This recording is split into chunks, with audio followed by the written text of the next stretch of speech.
our brain has evolved to discard information that it thinks has no relevance. You know, if you think of like what is education, like you're basically downloading data and algorithms into your brain, and it's actually amazingly bad in conventional education because like it shouldn't be like this huge chore. So I think colleges are basically for fun and to prove you can do your chores, but they're not for learning.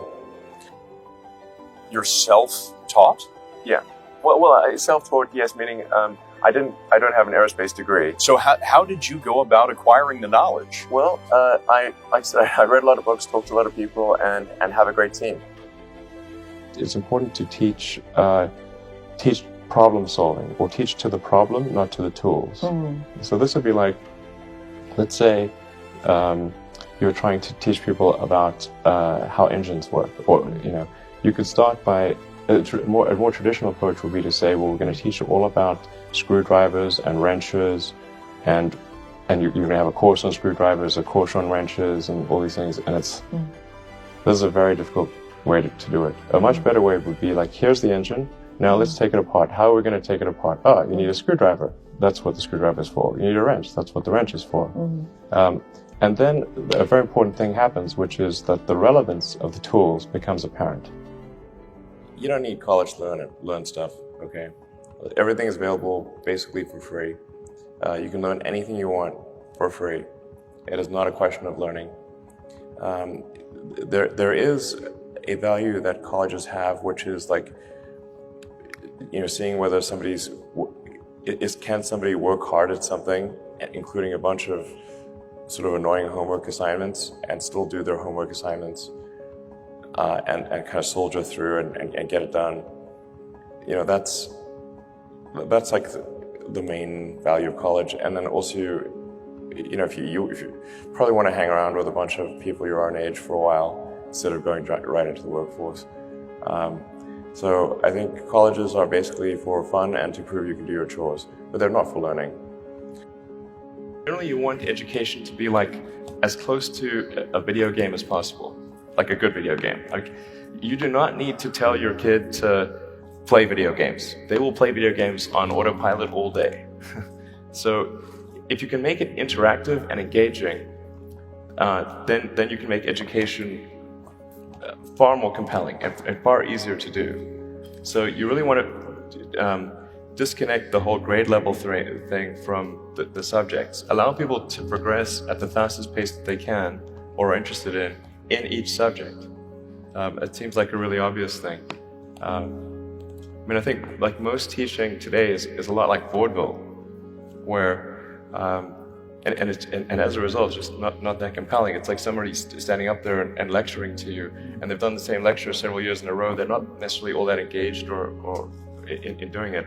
If you think of like what is education, like you're basically downloading data and algorithms into your brain, and it's actually amazingly bad in conventional education because like it shouldn't be like this huge chore. Like the more you can gamify the process of learning, the better. Like for my kids, I do not have to encourage them to play video games. Okay, I have to like pry them from their hands, like crack. Yes. It's like drop that crack needle. In fact, I think a lot of things people learn probably there's no point in learning them because they never use them in the future. Well, you have to say like people I think don't stand back and say, well, why are we teaching people these things?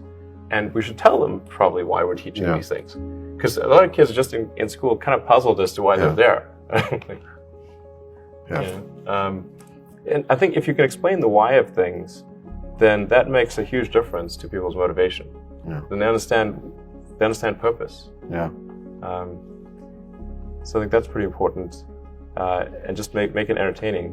But I think just in general, like conventional education should be massively overhauled. I'm sure you very much agree with that. But well, people do not think critically enough. I mean, critical thinking is a skill in short supply, where people take too many things they assume too many things to be true without sufficient basis in that belief.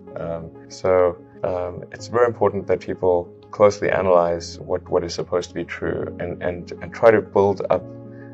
Try to say let's analyze things from first principles, not by analogy or not by convention. If you assume things are true by convention, which is actually what most people do, then it's difficult to gain insight into how things can be bettered. So, in any argument or any sort of train of thinking, You want to make sure that the underlying premises are valid and applicable, and then in reaching a conclusion, that the conclusion you're reaching is necessarily driven by the underlying premises and the interconnection between those premises. That may seem like a really simple thing to say, but most people don't do that. So it's really the foundation of rational thought.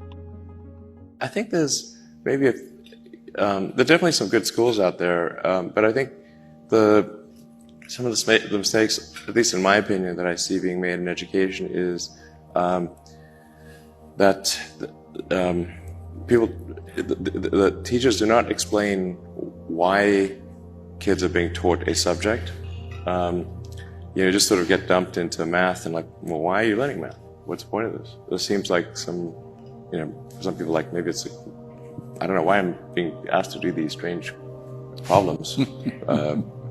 But the why of things is extremely important, because our brain has evolved to discard information that it thinks has no relevance.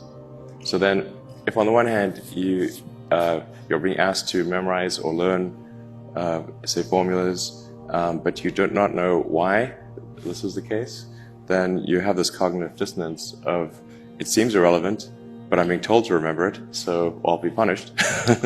so I better remember it. So the why of things is very important, and then being able to, and then picking kind of a problem, and then using various educational tools to solve that problem, like using math or physics or economics to solve that problem, is far more engaging than teaching the tools. A university education is often unnecessary. That's not to say it's unnecessary for all people, but I think you probably learn about as much, or the vast majority of what you're going to learn there in the first 2 years, and most of it is from your classmates. Now for a lot of companies, they do want to see the completion of the degree, because they're looking for someone who's going to persevere and see it through to the end. And that's actually what's important to them. So it really depends on what somebody's goal is. If the goal is to start a company, I would say no point in finishing college. So I think that's how it should be. And it shouldn't be that you've got like these grades where people move in lockstep. And so everyone goes through, goes like normally, we'll go through English, math, science and so forth from like 5th grade to 6th grade to 7th grade, like it's an assembly line. But people are not objects on an assembly line. That's a ridiculous notion.